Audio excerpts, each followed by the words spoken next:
مش معقولة تكوني لسه لغاية دلوقتي بتعمليه بالطريقة العادية. ارمي بقى التوم في الزيت المغلي. انا كنت زيك بالظبط ومفكرة ان هو حاجة صعبة وما ينفعش يتعمل غير في المصانع، لغاية ما عرفت الطريقة دي. طول عمرنا واحنا بنشتري العلبة الواحدة 100 جرام ب95 جنيه. تعالي بقى شوف الجديد واحكم انت بنفسك. في الاول انا معايا ده نص كيلو من التوم. ده كان نص كيلو قبل ما ابدأ ان انا اقشره. بصوا بعد ما اتقشر هو 400 جرام، عشان لو هتشتريه متقشر او هتشتريه اللي هو بالرص العادية. بعد كده ما قشرته وغسلته كويس جدا، بجيب هنا ربع كوبايه من الزيت، وبنزل كده بالثوم زي ما انتم شايفين، وبفضل اقلب في الثوم.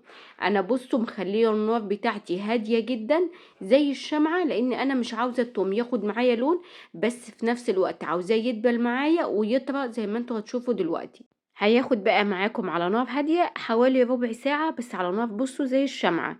خدوا بالكم احنا مش عاوزينه يلون خالص.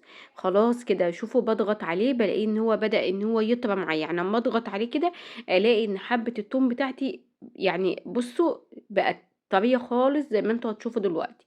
ببدأ بقى ان انا اصفيه تماما من الزيت نهائي، مش عاوزة معاه اي زيت بالشكل ده، لان الزيت ده كمان احنا هنعمل فيه حاجة دلوقتي. خلاص بقى هطفي على الزيت ده، وهبدأ بقى ان انا اجيب ربع كيلو من الشطة. بصوا ممكن تستخدموها حامية او ممكن تستخدموها شطة باردة، يعني اللي انتوا حابينه. انا بستخدمها النص حامية والنص باردة، وممكن تستخدموها كمان كلها حمراء او كلها خضراء زي ما تحبوا. بصوا انا بعمل ميكس ما بين الباردة والحامية، وبعمل ميكس ما بين الخضراء والحمراء.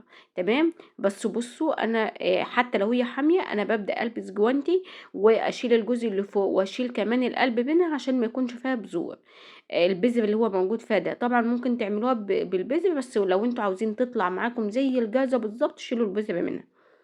بنزل بقى كده بالشطة زي ما انتوا شايفين على طول في الزيت كده، بنفس الطريقة مهديه النار جدا. ومش عاوزة برضو الشطة تاخد معايا اي لون، عاوزاها بس تدل معايا بالطريقة دي. هجيب بقى الكبة بتاعتي وهنزل كده بالثوم. زي ما انتوا شايفين الثوم دايب خالص، وفي نفس الوقت ما اخدش معاه اي لون. هنزل بقى بالفلفل وعليه كمان الزيت، يعني ربع كوبايه الزيت دي اللي انا استخدمتها في الوصفه كلها. تمام. طبعا انا استخدمت زيت عباد او زيت نبات. انت ممكن تستخدمي كمان زيت زيتون لو متوفر عندك. فرمتها فرمه ناعمه كده.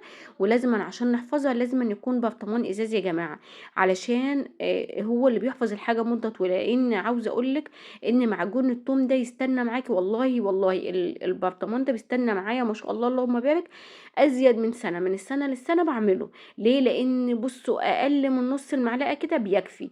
طب بستخدمه في ايه؟ في تتبيله سمك، تتبيله فراخ، في بانيه، في كل بصوا اي حاجه بتتبل، اي حاجه بتعمليها على الفحم بيفرق معاكي جدا في طعم الاكل.